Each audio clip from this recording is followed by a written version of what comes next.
Max, a teenage boy, tells the psychologist that he hopes he could just be normal, but that's not possible. He has bandages all over his face because he was born with a face that is so stunningly beautiful that it kills anyone who sees it. They are glad to have seen his pretty face, so at least it's not an awful death. When Max talks about his birth, he says that he killed the nurses and doctor who saw his face, but his parents aren't affected by how handsome he is. Studies done that day showed that his face is so beautiful that it makes hormones rise and kills the person right away. To protect Max and the other kids, the family had to move to a small town and take as many safety measures as they could. For example, they chose to teach Max. This made Max grow up alone and very protected, which was a bad thing. Besides that, he's awkward around other people. He also has a strange hobby. He likes to sew. The doctor doesn't believe Max, so he makes him show his face. Max's parents hear a strange sound coming from the psychologist's room all of a sudden. They quickly go inside and find Max putting on his bandages again. The doctor is already dead on the floor. The cops soon show up and tell the parents that they can't keep saying that these deaths were just accidents. Max needs to be more careful or he'll go to jail. Max sees a brick and picks it up to take home while the adults talk. Later, Max's parents called to tell him they didn't like him being home all day. They also asked Max's only friend Dan to add him to a dating app, which made Max mad. After that, Max goes to his room and tells Dan to hit him with the brick to stop looking so good. Max throws Dan's phone to the ground when he gets too caught up in his dating apps and hits him, which is what he wanted to happen. Max and his mom end up at the hospital. While they're waiting, Max's mom reads in a magazine that they're looking for families to host exchange students. This could be a chance to get another teen to stay with them, so Max has a friend. When Max goes to get another magazine, the rack is empty. He doesn't like the thought at all. The last magazine is owned by a girl named Alex, who offers it to him. The two teens then talk for a while before the doctor calls. After a while, Dan decides to set Max up on a blind date to try to make him feel better. When they meet the girl at the restaurant, Dan starts talking to her to break the ice. But as soon as he goes, things get very awkward. The girl seems to be wary of him because of how he looks. So Max gives her a handkerchief with her name stitched on it to seem friendlier. Things are looking better, but all of a sudden they hear noises that let them know Craig is making trouble in the restaurant. The guy walks up to their table out of the blue and sits down with them to flirt with the girl. But when he sees Max's bandages, he knows it's the guy from the scary stories. Because he's rude and scary, Max tries to leave to stay out of trouble. But when he stands up, he knocks their drinks over. To make fun of Max, Craig throws the cloth into the liquid and keeps pushing him to show his face, even pushing him against the table to do it. Thank goodness. That's when the restaurant staff finally kicked Craig out. Max then asks the girl out on another date, but she says no because she is afraid of his face. Max thinks he'll never have a normal life again after that awful date, so he goes to the nearest bridge to end things. Alex then walks up and makes fun of him for what he's doing, which leads to a talk about his life, candy, and Max's dream of swimming in a tub of jelly beans. Alex asks Max to go with her so that she can take his mind off of things. They take the bus to a retirement home and meet Rosemary and Esther, two old women who are dying. They are still very active though, and the four of them had a great afternoon together. As they eat and drink tea, they learn that Esther is having trouble writing one more book before she dies because she has Alzheimer's. Alex walks Max home from the retirement home. Max asks Alex if they can see each other again, but she says no. At some point later, Max is with Dan, and Dan tells Max not to give up. Max can't use social media to find Alex because he doesn't know her last name. Dan suggests that Max hang out in the same places where he saw her and try to run into her. Late that night, Max sews a pattern about the bridge moment. Max goes back to the bus stop the next morning and finds that Alex purposely missed her ride. Alex is a little wary of him at first, but she agrees to hang out with him. Going to the store, they get a lot of jelly beans to fill Max's bathroom tub, making his dream come true. This makes Alex admit that she would love to swim in a river of jello. Max finally tells her about his scary face while they are enjoying the candy bath, but Alex already knew he was the guy from the stories. On the other hand, Alex says she is allergic to endorphins because she has a rare heart problem. Her heart is beating faster because she is excited, which makes her inflammation worse. Then Alex shows him that she has to always wear a monitor under her jacket that checks the size of her heart and tells her that her body doesn't accept feelings. For now, she's taking a new drug to help. Max feels like he has finally found someone who gets what he's going through after hearing all of this. Afterwards, they go to see a movie, get drunk, and laugh at everything during the movie. Then they go to Max's house, where Alex really likes his embroidery. She asks him to make a drawing for her one day. When Alex gets too close, she takes off Max's sunglasses, which scares him for a second. His eyes alone can't kill people, thank goodness. The two kids are now having a sweet moment that might end with a kiss. The bad news is that Max's parents show up right then and ruin the mood. The teens quickly move away from each other, but the parents are shocked and can tell what's going on. Max's mom is so happy that he found a girl that she gives Alex a big hug.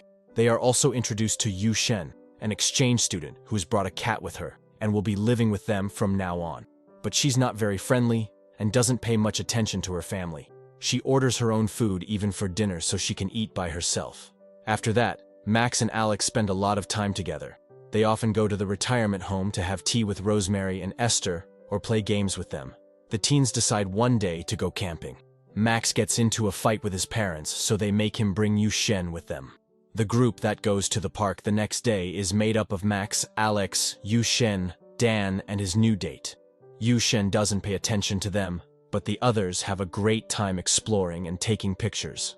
Alex hurts her hand on a branch by mistake, and Max cuts up some of his face bandages to put on her wound. This makes Alex's heart beat a little faster. Later that night, they set up camp. Dan and his girl hide under a blanket to be alone while Yu Shen sleeps. Max chooses to do what Dan did and covers himself and Alex with a blanket. He then gets ready for a surprise. He puts a patch over her eyes and tells her to close them. He then grabs her hands and makes her touch his face to see how he looks. As Alex gets up from the blanket to support Max, he tells her that he killed the girl who gave him his first kiss because she broke the rule and opened her eyes. Following some days, Alex calls Max to say they can't meet up today because her mom needs her to help her with some housework. Following this, Max's mom asks him to get rid of their old Christmas tree. With Dan's help, Max does so. While this is going on, Yu Shen is smoking. When she throws away her cigarette, she lights the tree on fire by mistake. Dan and Max try to put it off quickly, but Dan burns his hands and needs to be taken to the hospital. After getting Dan's hands cleaned, the boys try to leave but run into Alex and her mom. Alex lied, and she's been here all day. The boys try to introduce themselves, but Alex tells her mom that they work at the retirement home together and not to bother them. The boys then leave without saying anything else.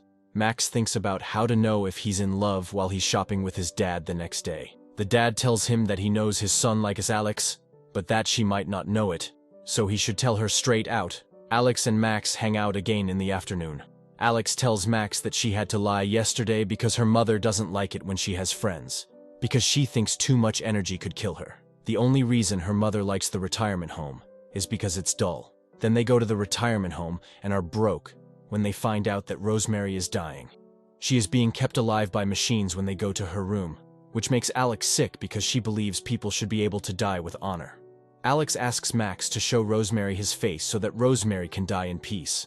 When Max says no, Alex leaves him alone. Max changes his mind when he thinks about how much Rosemary is hurting.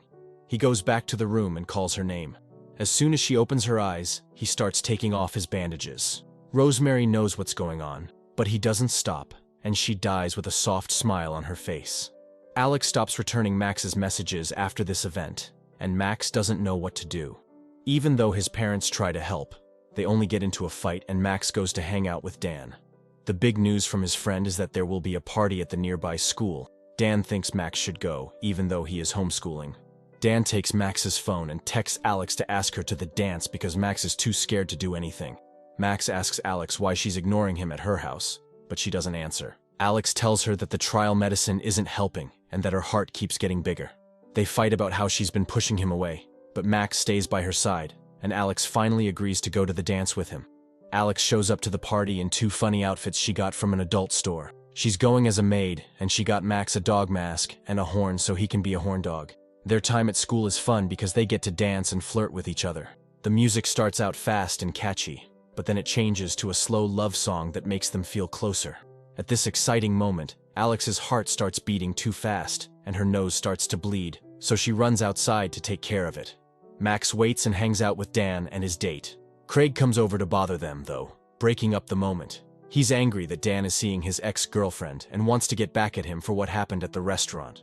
So while his friends grab Dan, Craig grabs Max and takes off his mask, killing Dan's date right away. As soon as the police come and put a bag over Max's head, People start to freak out. As he walks out the door, he sees an ambulance taking Alex away. Max was locked up that night and is set free the next morning. He goes to the hospital where Alex's mom hugs him to share the pain. Max then goes to see Alex and finds out that she has been lying the whole time. She had been downplaying her illness, but it turns out she has a disease that will kill her. She has known since she was a child that she would die around this age. Alex doesn't like being hooked up to a machine at the hospital and only has a few days left, so she asks Max to show her his face. Max says no, because he doesn't want to see her die and yells at her, telling her that seeing people die all his life has hurt him. After that he goes, no longer willing to listen to her. Max is so upset when he gets home that he uses the brick to pay for plastic surgery, but his parents quickly come to stop him.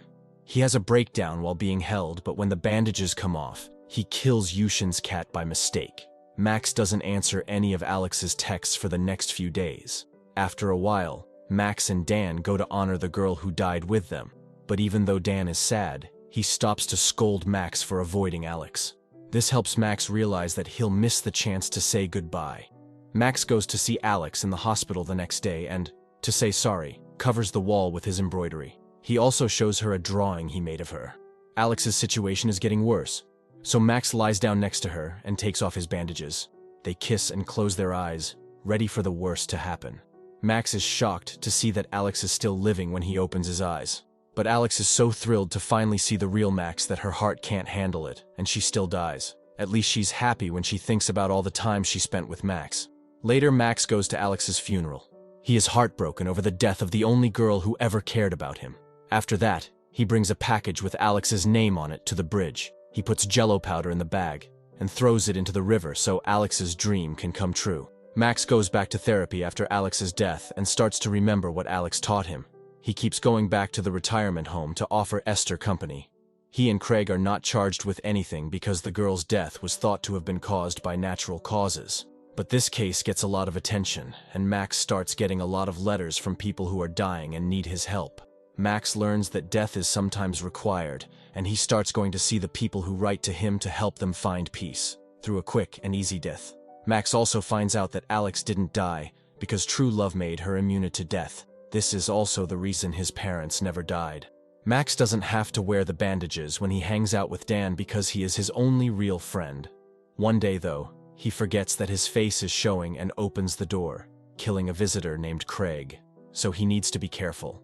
Subscribe. For more videos like this, turn on the notification and leave a like to help the channel out. Thanks for watching.